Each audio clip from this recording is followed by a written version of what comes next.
मुझे बहुत गर्व है आज आप सभी को ये बताने के लिए कि मेडिकल कॉलेज भिवानी और मेडिकल कॉलेज कोरियावास को एनएमसी ने परमिशन दे दी है और यहाँ पे 100 सीटों का अब परमिशन आ गई है और हमारे 100 एमबीबीएस मतलब 200 एमबीबीएस सीट्स अब खुल जाएंगी। और मैं आज के दिन अपना आभार व्यक्त करना चाहती हूँ हमारे स्वास्थ्य मंत्री श्री जगत प्रकाश नड्डा जी का और हमारे मुख्यमंत्री हमारे सैनी साहब का कि उन्होंने उनकी परिश्रम की वजह से आज के दिन परमिशन हमारी आई है और हम पूरे हेल्थ डिपार्टमेंट की तरफ से जो हमने सारा परिश्रम किया है वो आज के दिन रंग लाया है, तो उनका बहुत बहुत धन्यवाद। इसके साथ साथ मैं ये भी कहना चाहूँगी कि काफ़ी वक्त से कोरियावास और भिवानी के ऊपर बात चल रही थी और हमने 19 अगस्त को एक चिट्ठी लिखी थी नेशनल मेडिकल कमीशन के परमिशन के लिए चीफ मिनिस्टर साहब को और नड्डा साहब को कि आप प्लीज़ इनमें परमिशन जल्द से जल्द करवा दें। और मात्र 12 दिन में चिट्ठी के लिखने के बाद एनएमसी ने परमिशन दी है, उनके लिए उसके लिए उनका बहुत बहुत बहुत आभार।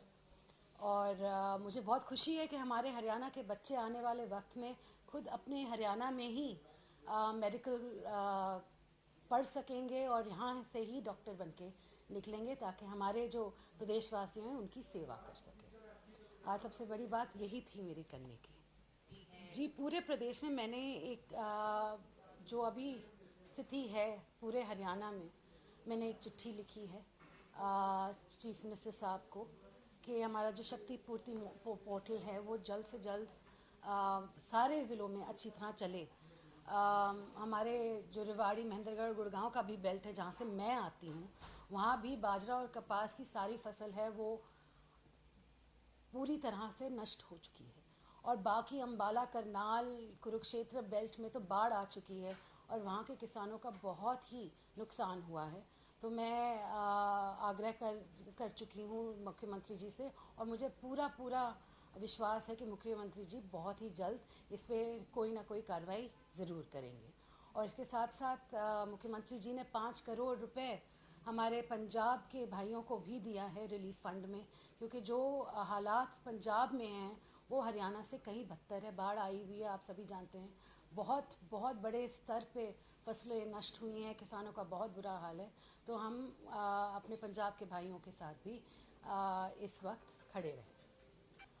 4 दिन पहले मलेरिया और डेंगू को लेकर भी काफ़ी बातें आ रही थी और मैंने बात की थी अपने डिपार्टमेंट के सभी हेड से कि एडवाइजरी जारी होनी चाहिए, क्योंकि बरसात के वक्त अक्सर ये बीमारियां बहुत ज़्यादा ज़ोर पकड़ती हैं और लोगों को थोड़ा सतर्क करें। और हमारी तरफ से हेल्थ डिपार्टमेंट की तरफ से सारी दवाइयाँ और धुएँ के जो धुआं करने के लिए जो दवाइयाँ चाहिए होती हैं हमने पंचायती राज और म्यूनिसिपैलिटी को दे दी हैं।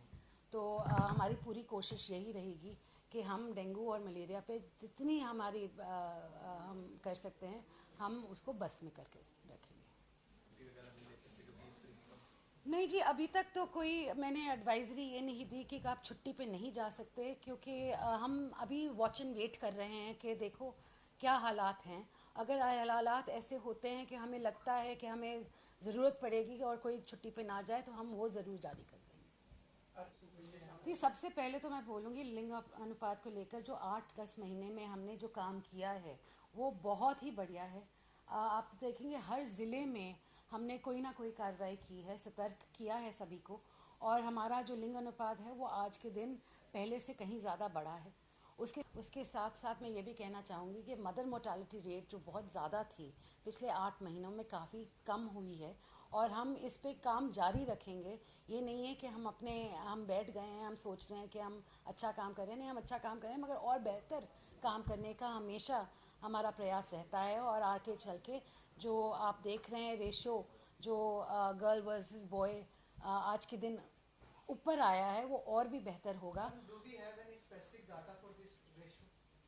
If you ask me for it, I'll get it from my department and give it to you.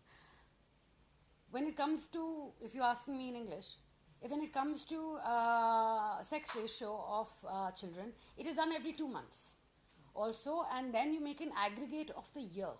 That's how you come down to how much what the actual ratio is. So when you talk about it, you 1 month you will be down, 1 month you will be up. So you have to make an aggregate and an average, and only then do you come to the real data. नहीं नहीं, हमने basically ये कहा था कि कुछ थे बच्चे, there were some abortions that took place, and हमने कहा था कि अबॉर्शंस कहाँ किए गए हैं और क्यों किए गए हैं, कोई मेडिकल रीज़न था इसके पीछे. तो हमने हर